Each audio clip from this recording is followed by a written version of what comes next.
معدن الجود والکرم وعلى آلہ بارک وسلم صلاۃ و سلام علیک یا رسول اللہ صلاۃ و سلام علیک یا حبیب اللہ و یا نور اللہ صلی اللہ تعالی وسلم۔ حضرت مولانا صاحب لوگ، آپ میرے بڑے بھائی لوگ ہیں، آپ لوگ ذرا دھیان دیجئے گا تو خوش تر بابو۔ ایک بزرگوں کا قول ہے جس کو زیادہ تر میلاد شریف میں یہ مولانا لوگ حدیث بول کر کے پیش کرتے ہیں، حالانکہ وہ حدیث پاک ہے ہی نہیں۔ ہم نے بڑی تحقیق کیا، آج تک کر ہی رہے تھے، اپنے سے بڑے بڑے عالم سے میں نے پوچھا فون کر کے، حضرت آپ لوگوں نے کہیں پڑھا ہے؟ سبوں نے کہا نہیں بھائی، یہ بزرگوں کا قول ہے، حدیث نہیں ہے۔ وہ کیا ہے؟ لوگ جو پڑھتے ہیں حسن بابو، عند ذکر الصالحین تنزل الرحمہ، جہاں اللہ والوں کا ذکر ہوتا ہے وہاں اللہ کی رحمت کا نزول ہوتا ہے۔ لوگ کہتے ہیں حدیث پاک، یہ حدیث پاک نہیں ہے، یہ بزرگوں کا قول ہے۔ کیا بزرگوں کا قول ہے؟ میں نے تلاشا نہیں ملا، تو مجھ سے بہت زیادہ علم والے لوگ ہیں، ان لوگوں سے پوچھا، انہوں نے بھی کہا نہیں، یہ حدیث پاک نہیں ہے، بزرگوں کا قول ہے۔ تو جو بزرگوں کا قول ہے ان کو وہی کہا جائے، جو حدیث پاک ہیں ان کو حدیث پاک کہا جائے۔ آج آپ دیکھ رہے ہیں نا، ایصال ثواب کی مجلس سجائی گئی ہے۔ ایصال ثواب کہتے کسے ہیں؟ آپ اتنا تو جان جاؤ بھائی لوگ، ایصال ثواب کس کو کہتے ہیں؟ اس کا عربک ورڈ ہے نا، ایصال ہے مصدر۔ ایصال کیا ہے؟ مصدر، اس کا معنی ہوتا پہنچنا، پہنچانا۔ ثواب عربک ورڈ ہے، سے اس کا معنی ہوا بدلہ۔ تب ایصال ثواب مرکب اضافی ہے، تب اس کو اگر کہو گے حسن، تو ترکیب تو تم کو یاد ہے نا، بولو ترکیب کیا ہے؟ اس کا کیا کہو گے کہ بدلے کا پہنچانا۔ کیا معنی ہوا؟ بدلے کا پہنچانا۔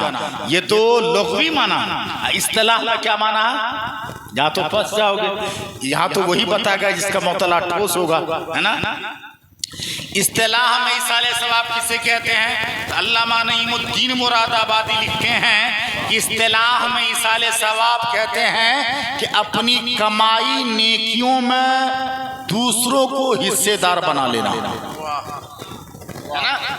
اب ایصال ثواب سمجھ رہے ہیں نا؟ ایصال ثواب، ایصال ثواب کسی شہر کا نام ہے؟ مراد پور والوں آپ سے پوچھا جائے ایصال ثواب ہے کیا؟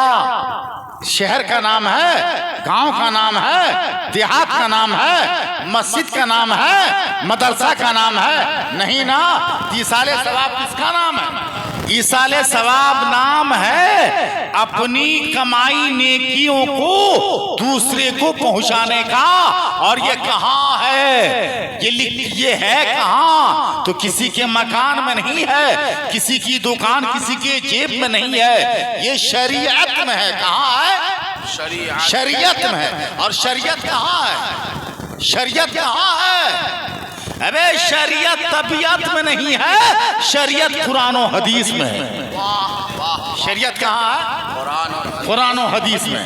اب آئیے علامہ شاکر صاحب، اب ایصال ثواب دیکھیں، ہم لوگ کر رہے ہیں نا، تو آنے والی پیڑھی ایسی بھی آ گئی ہے ہمارے سامنے میں جو اسے نہیں کرتی ہے۔ اچھا نہ کرتا تو مت کرے، قرآن خوانی نہیں کرتا ہے نہ کرے، یہاں بھوکے کو نہ کھلاتا مردے کے نام مت کھلائے، اس لیے کہ ایصال ثواب کرنا فرض نہیں ہے، واجب نہیں ہے، سنت موقدہ بھی نہیں ہے، بلکہ یہ مستحسن ہے، مستحب ہے، مباح ہے نا بھائی؟ نہیں کرنا نہ کرے۔ آفت یہ ہے کہ انہوں نے لکھا کہ کرنا ہی شرک ہے، لا حول ولا قوت۔ اگر اس کو کرنے کو آپ شرک کہہ رہے ہیں تو باپ دادا تو سب کے سب کر رہے تھے، اب بولو تو تمہارے کہنے کے مطابق تو تمہارے باپ دادا مشرک ہو گئے، مشرک تو تم نے بنا دیا۔ تو ایسا علم کس بات کا؟ ایسے علم، ایسا علم پڑھانے سے کیا فائدہ کہ جو علم بچوں کو پڑھائے اور اس کا علم اپنے آبا و اجداد کو مشرک بنا دے، ہے نا؟ ایک بات تو یہ۔ اچھا ایک بات بتائیے، مراد پور والوں، چچا بیٹھے نا، آئیے بیٹھے، سنیے نا، ایک کام کی بات سنیں گئے، سن ایصال ثواب، قرآن خوانی، میلاد خوانی، کلمہ خوانی، درود خوانی، تقریر خوانی، نعت خوانی، نقابت خوانی، ذکر خوانی مردے کے لیے کرایا جائے یا زندے کے لیے؟ ایصال ثواب کس کے لیے ہوتا؟ مردے کے لیے یا زندے کے لیے؟ بولو بولو، اے ادھر دیکھو نا، کیا بات ہے، برکات ہے، آ گیا یہ، سبحان اللہ، یہ بڑی اچھی بات بول رہے ہیں، ہم تقریر نہیں کر رہے ہیں، کچھ بتیا رہے ہیں، آئیے نا، بتیا رہے ہیں، تقریر کر رہے ہیں۔ اے مولانا قطب الدین صاحب ادھر دھیان دیں، کام کی بات بول رہے ہیں نا، لفاظی نے نا، ایصال ثواب، ایصال ثواب مردے کے لیے یا زندے کے لیے؟ برکات بھائی، حافظ صاحب، حافظ برکات صاحب، ایصال ثواب مردے کے لیے یا زندے کے لیے؟ کس کے لیے؟ مردے کے لیے ہے نا؟ دیکھ لیجئے، ایک طرف سے سب لوگ کہہ رہے ہیں مردے کے لیے، موسیقی صاحب گواہ رہیے گا، سب کہہ رہے ہیں مردے کے لیے۔ بتائیے دنیا کی کسی کتاب میں کسی عالم نے آج تک نہیں لکھا کہ ایصال ثواب خالی مردے کے لیے ہو۔ ارے قرآن خوانی مردے کے لیے کر رہے ہو، اپنے لیے کیوں نہیں کر لیتے؟ ہم اپنے نام کی قرآن خوانی خود کرتے ہیں، رمضان میں قرآن پڑھا، میں نے اپنے نام خود بخشا ہے، اپنی قرآن خوانی۔ کتنے لوگ ہیں؟ کیوں نہیں؟ ایصال ثواب مردے کے لیے بھی ہوتا ہے اور ایصال ثواب زندے کے لیے بھی ہوتا ہے۔ قرآن خوانی مر جائے اسی کے لیے مت کرو، اپنے لیے بھی کرو، اور قرآن پڑھنے کے بعد اللہ کی بارگاہ میں ہاتھ اٹھا کر کے کہو، اے رب کعبہ، اس کا ثواب ہمارے مردوں کو بھی عطا فرما، اس کا ثواب ہمارے زندوں کو بھی عطا فرما۔ یہ ہے نا، ایسا نہ کرنا چاہیے، آپ نے تو فکس کر دیا ہے۔ اچھا بتائیے، مرنے کے بعد یہ جو کما کر کے زمین آپ نے خریدا ہے، مکان بنایا ہے، دکان بنایا ہے، گاڑی گھوڑا لیا ہے، یہ سب تو وراثت میں بال بچہ لے گا کہ نہیں لے گا؟ بولیے نا، لے گا نا۔ بال بچے کو آپ مرنے کے بعد وراثت میں مکان دے کر جا رہے ہونا، دکان دے کر کے جا رہے ہونا، جائیداد دے کر کے جا رہے ہونا، تو بال بچے کو وراثت میں فاتحہ دے کر کے بھی جاؤ، میلاد دے کر کے بھی جاؤ، وراثت میں ایصال ثواب دے کر کے جاؤ، وراثت میں قرآن خوانی، میلاد خوانی، نظر خوانی بھی دے کر کے جاؤ۔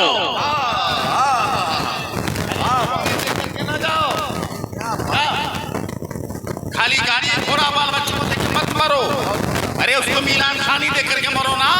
ایسا نہیں کہ مرنے کے بعد میلاد کو وہ شرک کہنے لگے، نہیں، مرنے کے بعد فاتحہ کو غلط کہنے لگے۔ تو وراثت میں جب زمین دے کر جا رہے ہو تو اس کو میلاد بھی دے کر کے جاؤ۔ یہاں تو حال عجب ہو گیا ہے لوگوں کا، کیا کہیے گا؟ آپ نے تو یہ سمجھ لیا ہے، قرآن کی ایک آیت اٹھاتا ہے، لہا ما کسبت وعلیہا مکتسبت، اس کا معنی ہوا کہ انسان کے لیے وہی ہے جو وہ کرے گا۔ اب اس آیت کو چپکا دینا کہاں کہ قرآن خوانی بند کرو، کوئی فائدہ نہیں، میلاد خوانی بند کرو، فائدہ نہیں ہے، درود خوانی بند کرو، فائدہ نہیں۔ ارے لاہور والا کو شان نزول تو دیکھو، اس کا شان نزول بھی تو پڑھو۔ خالی ترجمہ پڑھنے سے عالم ہو جائے، اب بہار شریعت پڑھنے سے مفتی ہو جائے، قانون شریعت پڑھ کر کے فتوا دینا شروع کر دو، نہیں، تب تو ہوا، تب تو دھرم چھٹی، مذہب کی چھٹی کر دے گا۔ ایسا نہیں ہے، ایسا نہیں ہے۔ ہم یہ کہہ رہے تھے آپ کو، کیا کہہ رہے تھے؟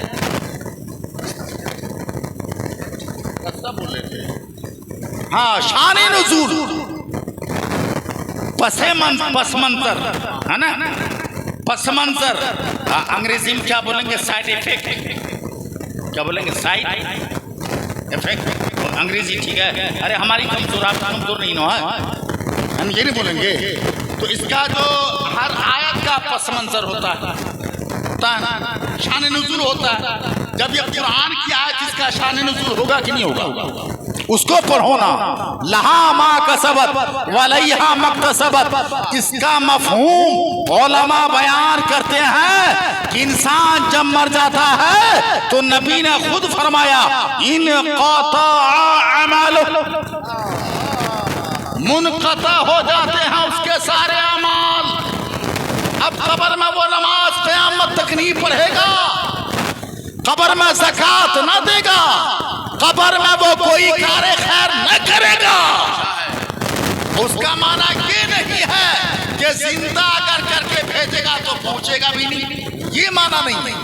اس لیے ایصال ثواب مردے کے لیے بھی ہے اور زندے کے لیے بھی ہے، اور یہ قرآن سے ثابت ہے۔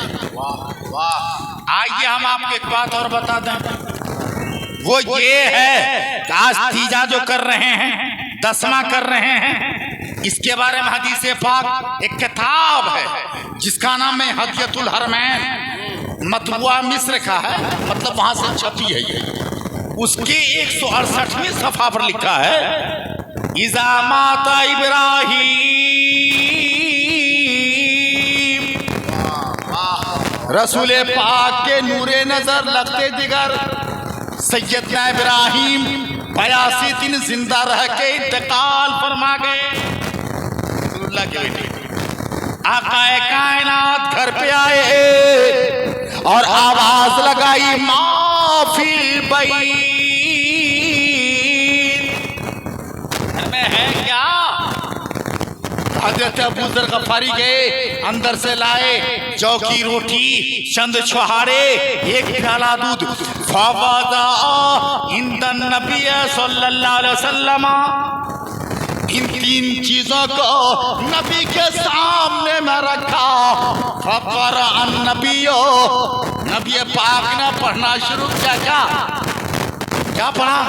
آیت الکرسی 3 مرات، 3 بار آیت الکرسی پڑھا، اور قرآن کی چند آیتیں پڑھنے کے بعد رفع یدیہ، آپ نے دونوں ہاتھ اٹھا دیا، فقال النبی، اور نبی نے کہا کیا؟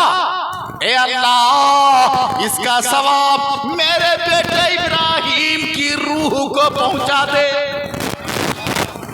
اس سے کیا ثابت ہوا؟ ابراہیم کے حضرت ابراہیم کے تیسرے دن، مطلب کہ رسول اللہ نے تیجا کیا، پھر کیا؟ سامنے میں دانا بھی رکھا، پھر کیا؟ تو قرآن بھی پڑھا، ہاتھ بھی اٹھایا، اور اپنے بیٹے ابراہیم کی روح کو بخشا بھی۔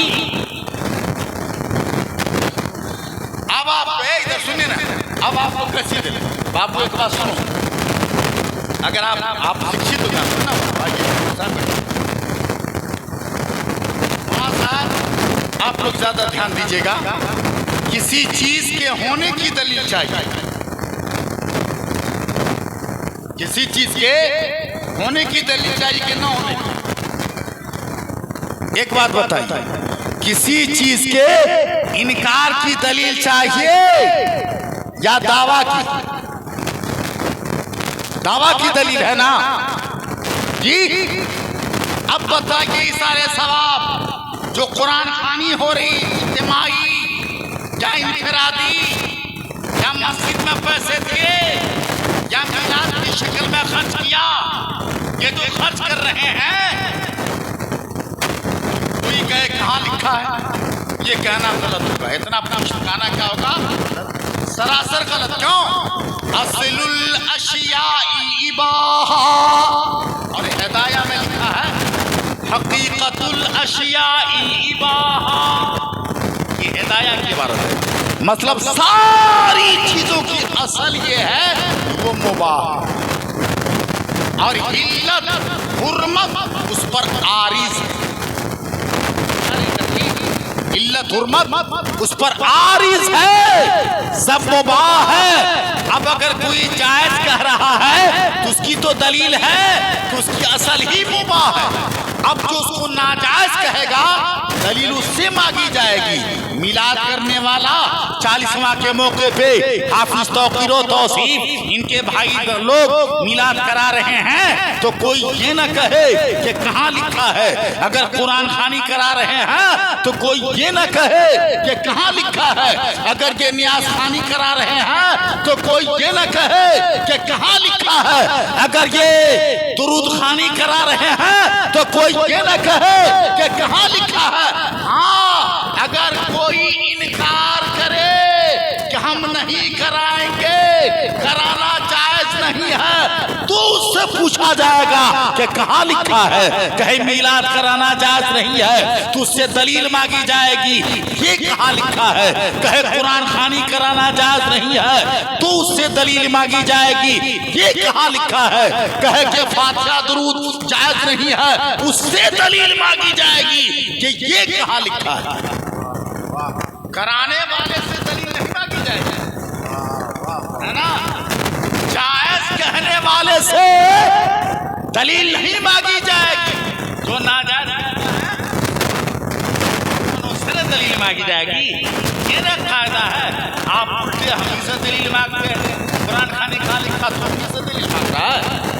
ارے کچھ تو عقل سے کام لیجیے. مفتی نہیں آپ, مولانا نہیں آپ, عقل تو اللہ نے دیا ہے. کہ حدیث پاک مشکات میں لکھا الحلال ما احل اللہ فی کتابہ والحرام ما حرم اللہ فی کتابہ الی آخر الحدیث.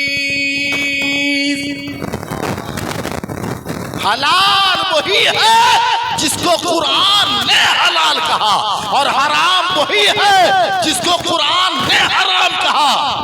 وَمِمَّا سَكَتَ اور جس کے بارے میں قرآن نے چپ لگا دیا وہ مباح ہے. وہ کیا ہے؟ جائز ہے. پورے قرآن میں مرغا کے بارے میں کہیں دکھائیے تو لکھا حلال ہے حرام ہے. جو بے دردی سے مرغا کھا رہے ہو ارے مباح ہے یار. اگر حلال نہیں لکھا تو حرام بھی تو نہیں لکھا ہے. یہ کیا ہے؟ ایصال ثواب کو سمجھیں آپ. ایصال ثواب مرنے کے بعد ہوتا کیا؟ ارے یہ تو بہت بڑی بات, بہت آگے ہم جا رہے ہیں. کتاب ہے شرح الصدور. شرح الصدور اس کتاب کے لکھنے والے کا نام ہے علامہ جلال الدین سیوطی رحمت اللہ تعالی علیہ. سب کہہ دو نا رحمت اللہ تعالی علیہ. وہ لکھتے ہیں کہ ایک آدمی قیامت کے دن آئے گا. وہ آدمی نیکوکار دنیا میں نہ ہوگا مگر قیامت کے دن جب خبر سے اٹھے گا نا تو اس کے پیچھے پیچھے نیکیوں کا پہاڑ آئے گا.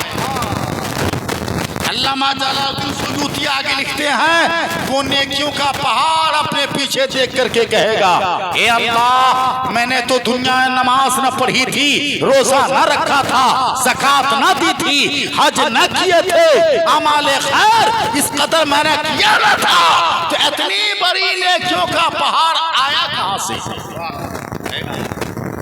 بھائی اگر ایک مفلس آدمی, غریب آدمی, کنگال آدمی, حسوا فروش ہو, جو لیبر کلاس کا آدمی ہو, اس کو اگر 2 کروڑ روپیہ اچانک مل جائے اس کی خوشی کا ٹھکانہ رہے گا نہیں. ابھی وہ کھیل رہا وہ آئی پی ایل میں چھوکرا لوگ اسی میں گیم بنا لیتا ہے اور کسی کو کروڑ پھنس بھی جاتا ہے اور جس کو پھنس جاتا ہے اس کا چہرہ دیکھیے نہیں. تو قیامت کے دن وہ آدمی نے بولے گا کہ میں نے کچھ کیا نہیں, یہ نیکی کا پہاڑ میرے پیچھے آیا کیسے. سنو تب اللہ تعالیٰ فرمائے گا میرا بندہ یہ تیرے خود کی ہوئی نیکی نہیں, تیرے دنیا سے آنے کے بعد تیرے آل اولاد نے تیرے لیے جو ایصال ثواب کیا, جو ثواب بھیجا, قرآن پڑھ کے بھیجا, بھوکے کو کھانا کھلا کے بھیجا, ننگے کو کپڑے پہنا کے بھیجا, میلاد خوانی کرا کے بھیجا, درود خوانی کرا کے بھیجا, نیک کام کر کے تیرے نام جو کیا اسی کو اکٹھا کر کے تیرے رب نے جمع کیا اور وہ نیکیوں کا پہاڑ بن گیا. ایصال ثواب ہے کیا سمجھو ایصال ثواب کیا. دیکھ رہے ہیں قیامت کے دن بھی بھائی صاحب یہ کام آتا ہے. آپ کہتے ہیں چھوڑ دیا جی بابو پڑھے لکھے ہیں, ایک بات بتائیے آپ قرآن خوانی کراتے ہیں نا, مدرسے کے بچے سے کراتے ہیں, اچھا ہے 2 فائدہ. ایک تو بچہ کھانا کھا لیتا ہے نا, جو جہاں جانا چاہیے وہاں پہنچ جاتا ہے نہیں. دوسرا فائدہ یہ کہ وہ قرآن پڑھ دیتا ہے. لیکن اس سے زیادہ فائدہ یہ کہ اپنے گھر کا لوگ قرآن اس سے زیادہ فائدہ کیا. کبھی مدرسے کے بچے بھی ڈر سے قرآن پڑھتے ہیں، نہیں استاد کے لاٹھی کی ڈر سے کہ نہیں پڑھیں گے، پڑھ جائے گا یا نہیں تو پھر ڈبہ جو بیک ہو رہا نا وہ ڈبے میں کٹ کر کمپلیٹ ہو جائے. لیکن اپنے گھر کی بہو جو قرآن پڑھے گی، اپنے گھر کے لوگ جو میلاد خوانی کریں گے کرائیں گے، تو وہ لاٹھی کے ڈر سے نہیں بلکہ اپنے ماں باپ کی محبت میں پڑھیں گے.